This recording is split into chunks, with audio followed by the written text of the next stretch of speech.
Student. आज मैं आप लोगों से डिस्कस करने जा रहा हूँ कि हमारा जो सॉफ्टवेयर के बारे में मैंने पहले आपको बताया था, जो सॉफ्टवेयर्स हैं हमारे, उनके अंदर भी बहुत ही सॉफ्टवेयर के प्रोडक्ट्स के बारे में हम लोग को बहुत रिलायबल स्टेटमेंट देने में परेशानी होती है। जैसे कि नमस्कार ठीक। जैसे कि अगर हम लोग बात करें दूसरे प्रोडक्ट्स की, तो जब हम उनके प्रोडक्ट्स को देखते हैं तो वो क्लियर कट हमें ऐसा महसूस होता है कि हम लोग उसमें मतलब बहुत अच्छे से उसकी बता सकते हैं, इसमें हम इतनी वारंटी दे रहे हैं, वारंटी दे रहे हैं, इसको बनाने में हमें इतना टाइम लगेगा, और ये सारी चीज़ें हम लोग बहुत अच्छे से बता पाते हैं। लेकिन इन केस ऑफ सॉफ्टवेयर हमने जैसे बताया कि 31% प्रोजेक्ट तो फेल ही हो जाते हैं, 53% हमारे जो हैं वो उनका कॉस्ट लगभग 189% इंक्रीज़ हो जाता है, और हमारे 94% आउट ऑफ 100 जो होते हैं उनका वो रीस्टार्ट करना होता है। तो ये चीज़ें बहुत ही सॉफ्टवेयर इंडस्ट्री को अनप्रेडिक्टेबल बनाती है।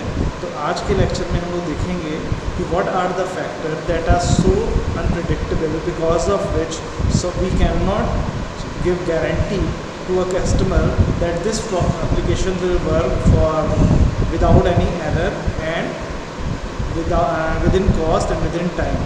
So first of all we should understand that what are the characteristics that makes the software product different from the other products. तो हम लोग उनको देखेंगे कि क्या चीज़ें हैं, कैरेक्टरिस्टिक हैं जिनकी वजह से हमारा सॉफ्टवेयर प्रोडक्ट हमारे रेस्ट ऑफ द प्रोडक्ट से क्या है, डिफरेंट है।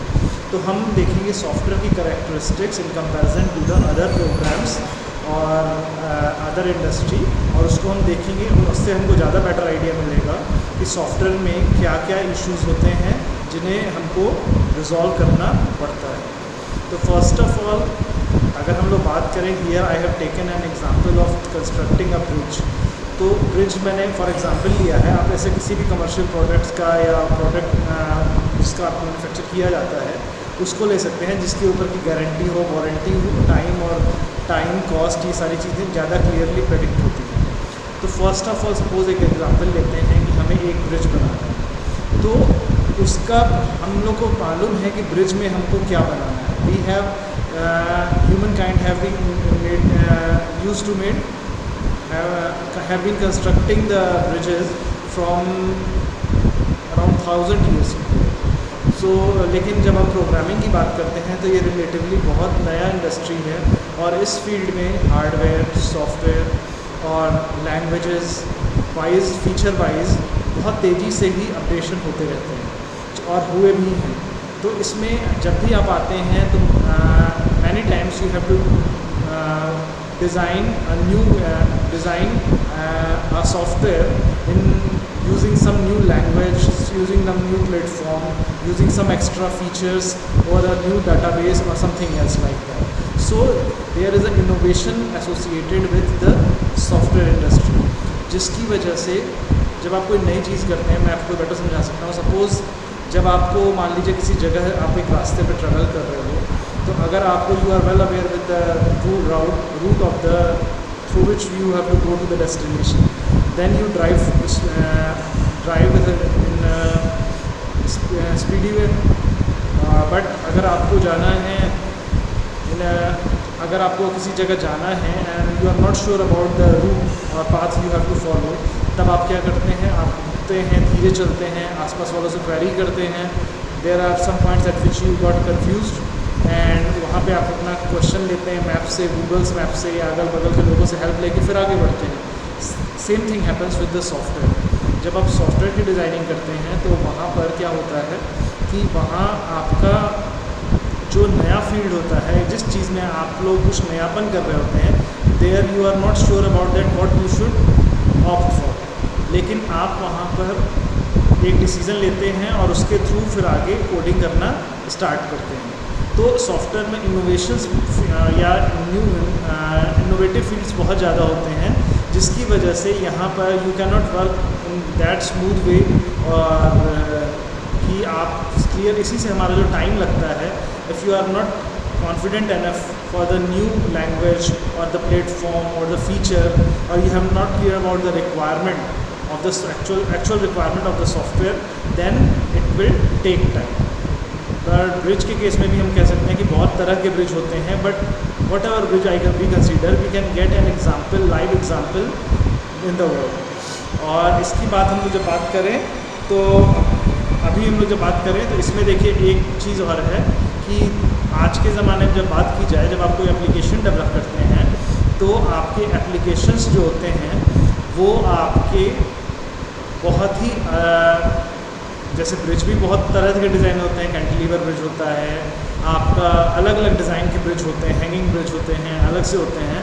लेकिन जब आप बात करें उस ब्रिजेस की तो क्या होता है, हर एप्लीकेशन में जो होता है आप ब्रिज में काफ़ी हद तक कॉन्सेप्ट सेम होता है। डेफिनेटली उसकी लेंथ अलग हो सकती है, उसकी हाइट अलग हो सकती है, उसमें आप लोग कुछ डिफरेंट फीचर यूज़ कर सकते हैं, पर मोर और the basic concept remain the same. But software में if you design the code very much similar to the other project, even then वो आप कोड को एज इट इज़ यूज़ करके नहीं कर सकते। इसको समझने के लिए मैं आपको बताता हूँ एग्जाम्पल ले, सपोज एक प्राइम नंबर का example. Prime number find out करने के लिए बहुत से अलग अलग लॉजिक से हम लोग प्रोग्राम को बना सकते हैं। जब हम लोग बहुत अलग अलग लॉजिक से प्रोग्राम को जब बनाते हैं तो क्या होता है, इन डिफरेंट प्रोग्राम को जब बनाने के बाद हमारे इन जब डिफरेंट प्रोग्राम्स को हम लोग बनाते हैं तो ऐसा नहीं है कि अगर एक प्रोग्राम को आपका ढूंढा है तो आप दूसरे लॉजिक से चल रहे हैं तो आप उसके रेस्ट ऑफ द पोर्शन को कट पेस्ट करके दूसरे प्रोग्राम से पेस्ट कर देंगे तो वो वर्क करेगा, वो नहीं वर्क करेगा। अगर आप उस एक दूसरे की लाइन एक दूसरे में स्टार्ट करेंगे तो वो दोनों एक दूसरे से बहुत डिफरेंट होते हैं। तो अगर हर प्रोग्रामर का अपना प्रोग्रामिंग स्टाइल होता है और जिस लॉजिक होता है और उसके अकॉर्डिंग डिज़ाइन होता है, इसलिए आपका जब प्रोग्रामर टीम के साथ बात की जाती है तो वही प्रोग्राम आपका अलग तरह से बनता है। You can not design the same way using the cut copy paste method in at every place. तो इस वजह से आपका जब प्रोग्रामिंग करते हैं तो हर individual programmer to programmer programming style vary करता है, लॉजिक वेरी करता है। सो यहाँ पर और आप शेयर नहीं कर सकते एक कोड के दूसरे कोड को एज इट इज़, वो शेयर्ड नहीं होते हैं। इसलिए हर आदमी का अप्रोच डिफरेंट होने की वजह से इसमें क्या होता है, डिज़ाइनिंग हमेशा हर प्रोजेक्ट में अपनी अलग होती है। If you want to some extra few feature, और जैसे बड़े प्रोजेक्ट में होता है बहुत सारे टीम्स होती हैं, मॉड्यूल्स पे काम करती हैं, सबके स्टाइल में डिफरेंस होता है। इसलिए वहाँ पर आप जब पैरेलल प्रोसेसिंग करते हैं तो आपको उतना अच्छा रिजल्ट, जैसे ब्रिज बनाना है तो दो सिरे से आप ब्रिज बनाना शुरू कर सकते हैं, लेकिन प्रोग्रामिंग टीम में अलग अलग मॉड्यूल अलग अलग स्टाइल में बने हैं तो फिर उनको कोलैबोरेट करने में बहुत प्रॉब्लम होती है। पर ब्रिज में ऐसा नहीं होता है बेसिक कॉन्सेप्ट के साथ। फिर थर्ड पॉइंट है, the requirement for the bridge typically do not change much during the construction and requirement typically change during the construction of development in software program। जैसे कि आपको अगर ब्रिज बनाना है तो मतलब बहुत इनिशियली आप लोग डिसाइड कर लेते हैं कि ब्रिज की हाइट इतनी होगी, वो इतनी विड्थ के साथ होगा, वो इतना लेंथ उसकी इतनी होगी, सब कुछ डिसाइडेड होता है। कहाँ पे हमें पिलर बनाना है, कहाँ क्या करना है। रन टाइम पे हम लोग डिसाइड करते हैं this will be the location of the pillar and we move that pillar to some other place instead of that place. तो वहाँ सब कुछ काफ़ी कह सकते हैं स्टैटिक होती हैं और फिक्स्ड होती हैं। जो रिक्वायरमेंट आपकी इनिशियली सेटअप हो जाती हैं, rest of the project run over on the same blueprint. लेकिन जब हम बात करते हैं सॉफ्टवेयर की तो सॉफ्टवेयर में दे आर, चूँकि ये इनोवेटिव फील्ड होता है, many of the requirements are not clear at the very beginning, but you take decisions or you decide about that requirement later on, या उसके बारे में आपको कुछ नई चीज़ें छूट जाती हैं जो शुरू में वो नई आ जाती हैं, या क्लाइंट अपनी तरफ से कुछ न्यू रिक्वेस्ट रख देता है। तो सॉफ्टवेयर इंडस्ट्री है जिसमें कि आपकी डायनेमिक रिक्वेस्ट आती है, रिक्वेस्ट पूरे प्रोजेक्ट के दौरान आती रहती हैं, रिक्वायरमेंट और रिफाइनमेंट ऑफ रिक्वायरमेंट्स, ये एक कॉन्टीन्यूस प्रोसेस रहता है इसमें, तो उसमें आपको कोप अप करना होता है। इस वजह से सॉफ्टवेयर प्रोजेक्ट में रिक्वायरमेंट ही चेंज होती रहती हैं। ये भी बहुत बड़ी वजह है कि हमारे सॉफ्टवेयर डिज़ाइन में बहुत ज़्यादा टाइम लगता है, क्योंकि हर एक नई रिक्वायरमेंट उस प्रोजेक्ट को और पीछे लेके चली जाती है। इसलिए टाइम वेस्ट और टाइम और कॉस्ट दोनों बढ़ते हैं इससे। तो हमारी जो डायनेमिक रिक्वायरमेंट्स हैं उसकी वजह से हमारे सॉफ्टवेयर को हैंडल करने में टाइम और कॉस्ट दोनों बढ़ जाती है।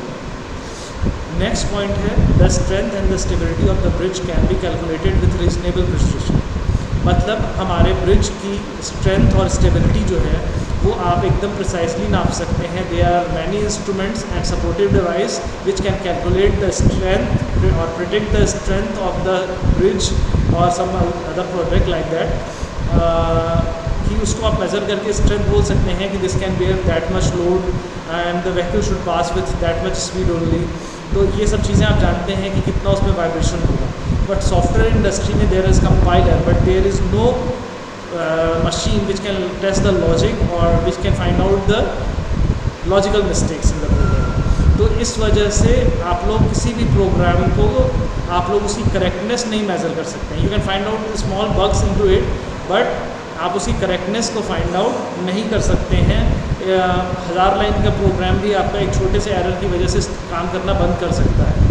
तो और इसमें आप लोग उसकी गारंटी, इसलिए आप गारंटी नहीं कर सकते हैं कि, और इसमें कुछ बग्स हो जाएंगे जो हिडन हैं जो किसी पर्टिकुलर सिचुएशन में राइज हो सकते हैं। इस वजह से आप गारंटी नहीं दे पाते, आप प्रेडिक्ट नहीं कर पाते कि ये प्रोडक्ट सॉफ्टवेयर इतने साल तो चलेगा ऐसे करके, तो गारंटी नहीं होती। बग के बारे में आप पूरा चाहते हैं, you try to remove that most but there is quite the testings and we can check that these what are the error but we cannot, there is no software which can claim that there is no error। तो इस वजह से हम लोग इसकी strength stability बाकी में declare कर सकते हैं, हम गारंटी वारंटी दे सकते हैं, बट सॉफ्टवेयर में ऐसी चीज़ें देना लगभग नियर टू इम्पॉसिबल है बड़े प्रोजेक्ट्स के लिए। फिर आता है when bridge collapse there is a detailed investigation and report. But अगर हम बात करें सॉफ्टवेयर की, तो सॉफ्टवेयर में जो एरर्स होती हैं उसको फाइंड आउट करने के लिए कभी कभी हमारे पास टाइम नहीं होता है, और हम लोग डेडलाइन को मीट करने के लिए कभी कभी सॉफ्टवेयर को डेडलाइन के प्रेशर में हम लोग कुछ पोर्शंस को उतने रिगरसली टेस्ट ना करके भी आगे बढ़ा देते हैं, क्योंकि और इस चीज़ को अपनी ये एक तरह का कहा जा सकता है कि रिस्पॉन्सिबिलिटी कंसिडर की जाएगी।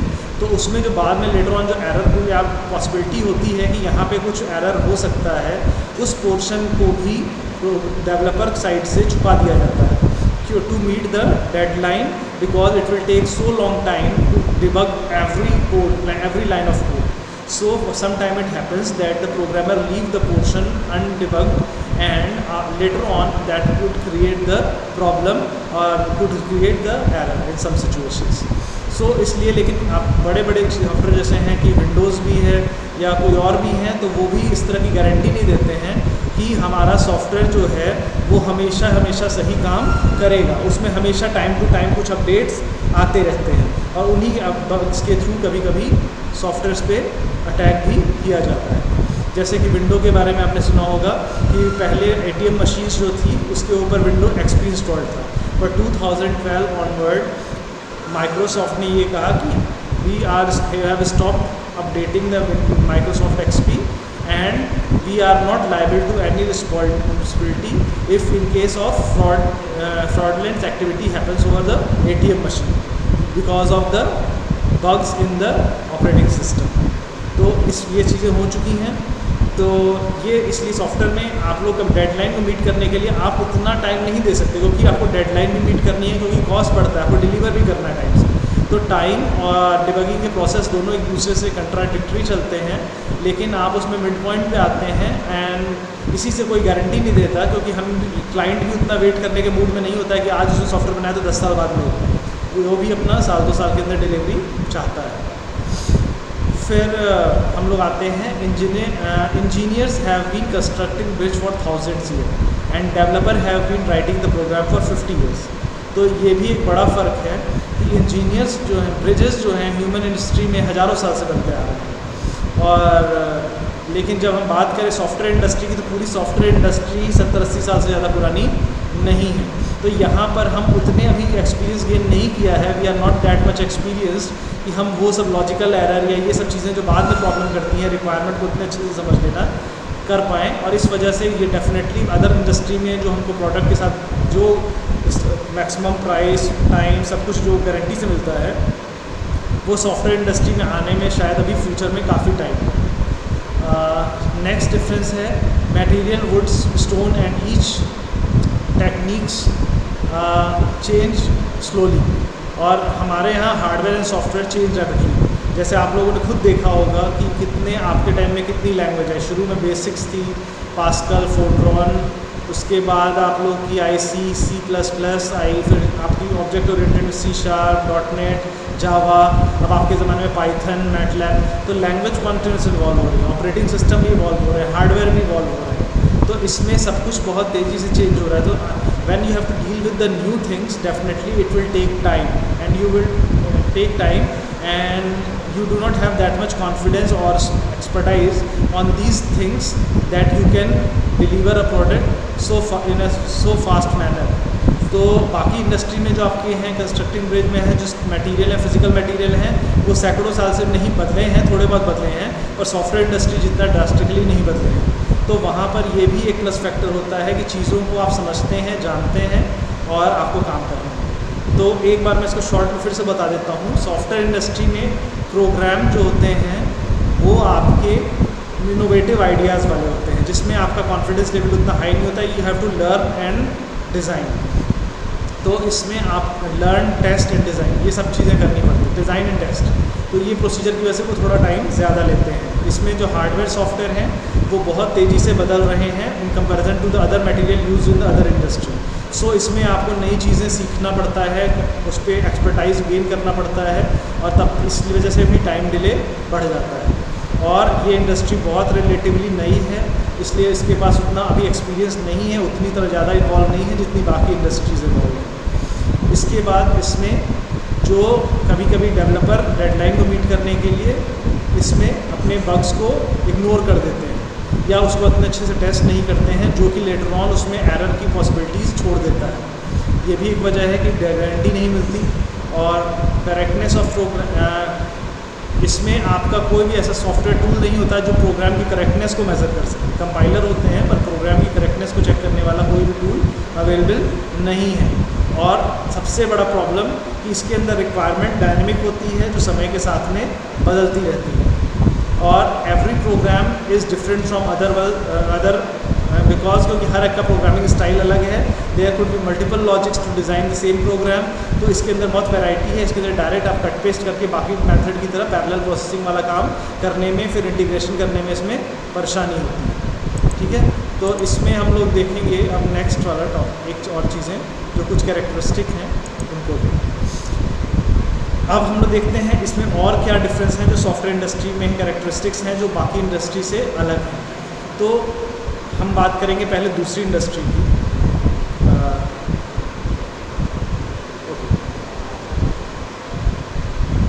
जैसे कि अगर हम बात करें दूसरी इंडस्ट्रीज़ की, तो उसके अंदर जब कोई प्रोडक्ट नया मार्केट में लॉन्च होता है, जब when you suppose even it is presented by some branded company, even then most of the people do not try the new thing so easily, because firstly they hesitate to opt for a new thing that comes into the market. There is a reason behind that. उसका reason है नई चीज़ को लोग test करते हैं। जैसे suppose example Bajaj की एक बाइक आई थी XC। Firstly it picked up the market, but later on it was not successful. There was some problem in the engine, and finally company stopped the production of that car. But on the experience gained via this model, they relaunched the model with another name was Discover, and जो Discover था वो बहुत successful रहा because it was designed after removing all the error that was existing in the previous model. तो उसके बाद लोगों का कॉन्फिडेंस बना, उसमें प्रॉब्लम नहीं थी और वो बड़ा स्मूथ चला गया। तो जब भी आप कोई प्रोडक्ट पहली बार लॉन्च करते हैं, इट इज़ क्वाइट पॉसिबल कि उसके अंदर कुछ एरर्स होंगी। तो उन एरर्स को रिमूव करके, तो इसमें देखिए आप लोग किसी भी सॉफ्टवेयर प्रोडक्ट के लाइफ साइकिल को हम लोग 3 पार्ट में डिवाइड कर सकते हैं। फर्स्ट है बर्न इन फेज़, सेकेंड है यूजफुल फेज़, एंड थर्ड है वियर आउट फेज़। तो फर्स्ट फेज़ जो होता है, ये नॉर्मल अदर प्रोडक्ट से बात कर रहा हूँ, सॉफ्टवेयर इंडस्ट्री से अलग है। तो पहला बर्न इन फेज़ होता है जिसमें आप लोग नया प्रोडक्ट लॉन्च करते हैं, तो क्वाइट पॉसिबल कि उसमें कुछ एरर डिफेक्ट्स आएंगे। तो उस जगह पे आप लोग क्या कह सकते हैं, फेल्योर इंटेंसिटी बहुत हाई होती है, जो धीरे धीरे विथ टाइम क्या होती है, डिक्रीज़ करती चली जाती है। तो बर्न इन फेज़ में हमारा जो फेल्योर रेट होता है हाई होता है, जो विथ टाइम डिक्रीज़ होता जाता है। तो बाथटब में आपको दिखाई दे रहा होगा इसमें कि हमारा एक कर्व स्मूथ होकर के गया हुआ है। इसके अंदर जो कर्व है हमारा वो स्मूथ होकर के गया हुआ है, यहाँ दिख रहा होगा आपको। और उसके बाद जब उसके एरर्स दूर कर दिए जाते हैं तो उसका एक स्मूथ फीचर आता है और पर्टिकुलर टाइम पीरियड आपका प्रोडक्ट बहुत यूज़फुल होता है और आप उसको एक लंबे ड्यूरेशन तक यूज़ करते हैं। लेकिन एक सर्टेन टाइम पीरियड बीत जाने के बाद पुराने मॉडल्स में क्या होता है, कितनी भी अच्छे मॉडल बने हों, कितना भी अच्छा इंजन हो, that start to wear out, मतलब वो घिसना शुरू कर देता है। इंजन को आप कितनी भी सर्विस करवाएंगे, कुछ भी करवाएंगे, एक इंजन अपनी लाइफ निकाल देता है and it start giving you poor performance and उसको कहते हैं हम लोग वियर आउट फेज़। और अगेन जो हमारी फेल्योर इंटेंसिटी बढ़ने लगती है। तो ये बीच का जो टाइम है वो हमारा कहलाता है यूज़फुल लाइफ फेज़। और लेकिन सॉफ्टवेयर इंडस्ट्री में ऐसा नहीं है, उसमें हमारा जो फेज़ है कुछ अलग है। उसमें क्या है, उसमें कर्व हमारा कुछ इस तरह है। देखिए उसमें जो कर्व है हमारा, सबसे बड़ा इसमें कैरेक्टरिस्टिक में ये फ़र्क है कि सॉफ्टवेयर को एक बार जब आप बनाते हैं शुरू में बहुत एरर्स के चांसेस होते हैं, but after a period of time when you find out most of the bugs in the program and it becomes reliable, तब उसके बाद आपके एरर जब वो जितना पुराना होता जाता है उसमें बग्स आने के चांसेस उतने ही ज़्यादा कम हो जाते हैं। और देखिए इसमें इसका कर्व बाथटब कर्व ना होकर के स्मूथ एक कर्व है जो आगे जाके लगभग लीस्ट एरर के साथ में आगे चला जाता है। तो दोनों के कर्व में जो कहते हैं सॉफ्टवेयर कर्व में काफ़ी फ़र्क है in comparison to other products. Okay, अब नेक्स्ट पॉइंट है software is not manufactured. The software जैसे बाकी इंडस्ट्री में अगर आपको मान लीजिए ब्रिज बनाना है, एक ब्रिज आपको बनाना आता है, भले आप 10 ब्रिज बनाएंगे तो आपको 10 बार मटेरियल बनाने पड़ेंगे, टाइम 10 टाइम्स हो जाएगा, थोड़ा सा कम भी हो सकता है, मटेरियल उतना 10 गुना लगेगा, टाइम भी 10 गुना लगेगा, मेहनत इतनी लगेगी। But in software industry if you make a software you need not a manufacturing unit. आप बस उसको विदाउट एनी कॉस्ट बस उसको कॉपी पेस्ट करके उसकी हज़ारों कॉपियाँ क्या कर सकते हैं, ईजिली बना सकते हैं। तो सॉफ्टवेयर इंडस्ट्री में एक ये एडवांटेज है कि it's a one time investment. एक बार इन्वेस्ट करने के बाद आप उसको मैन्युफैक्चर करने में बार आपको कॉस्ट टाइम ज़्यादा देने की ज़रूरत नहीं है, you can simply copy that.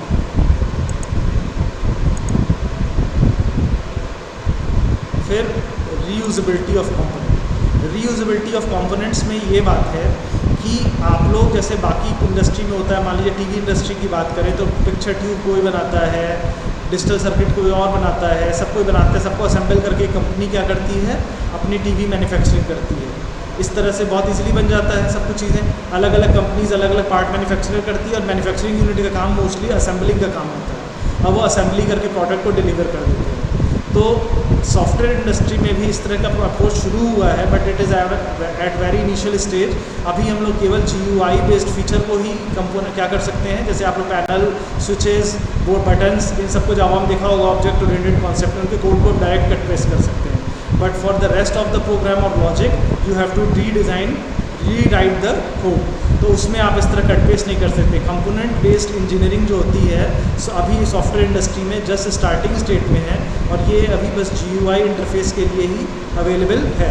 तो इसमें रीयूजेबिलिटी कॉन्सेप्ट जो होता है वो अभी उतना इवॉल्व नहीं हुआ है और इसमें टाइम लगता है, क्योंकि इसमें हम लोग रीयूज कम कर पाते हैं। आप खुद जानते हैं एक कोड में दूसरे के लाइन की 2 लाइन कोड आप जोड़ करके प्रोग्राम रन करना कितना मुश्किल बात होती है। इतने इंटीग्रेशन प्रॉब्लम आएंगे कि आप लोग इस तरह की चीज़ का एडवांटेज के बजाय उससे ज़्यादा टाइम उसके बग्स को दूर करने में लग जाता है। तो reusability of component is not that much smooth in software industry like other industry. So इसमें टाइम और कॉस्ट सब क्या इस वजह से बढ़ती है। मैन्युफैक्चर नहीं करना पड़ता, एक बार तो में तो बढ़ती है, लेकिन बढ़ने के बाद ये कॉस्ट ज़्यादा आपकी नहीं पड़ती। तो ये कैरेक्टरिस्टिक्स हैं जिनके बेसिस पे हम लोग सॉफ्टवेयर को क्या करते हैं, सॉफ्टवेयर इंडस्ट्री को हम लोग देखते हैं, समझते हैं। ओके, तो सारे पॉइंट्स आपको है मैन्युफैक्चर नहीं करना पड़ता। रीयूजेबिलिटी ऑफ कंपोनेंट बहुत लिमिटेड स्कोप के साथ अवेलेबल है और इसके अंदर आप लोग क्या करते हैं, इसका कर्व भी जो है वो आपका डिफरेंट है in comparison to others products. तो ये सारी चीज़ें इसको सॉफ्टवेयर को काफ़ी आप समझ सकते हैं कि क्यों सॉफ्टवेयर इंडस्ट्री में इतना ज़्यादा बनाने में टाइम लगता है, कॉस्ट लगती है, और उसके बावजूद ये इतना गारंटी क्यों नहीं दी जा सकती है। तो these were the software characteristic and how they are different from the how they make it different from the other products. And तो आप इसको समझ रहे होंगे, उसको मैं बंद करता हूँ। Thank you.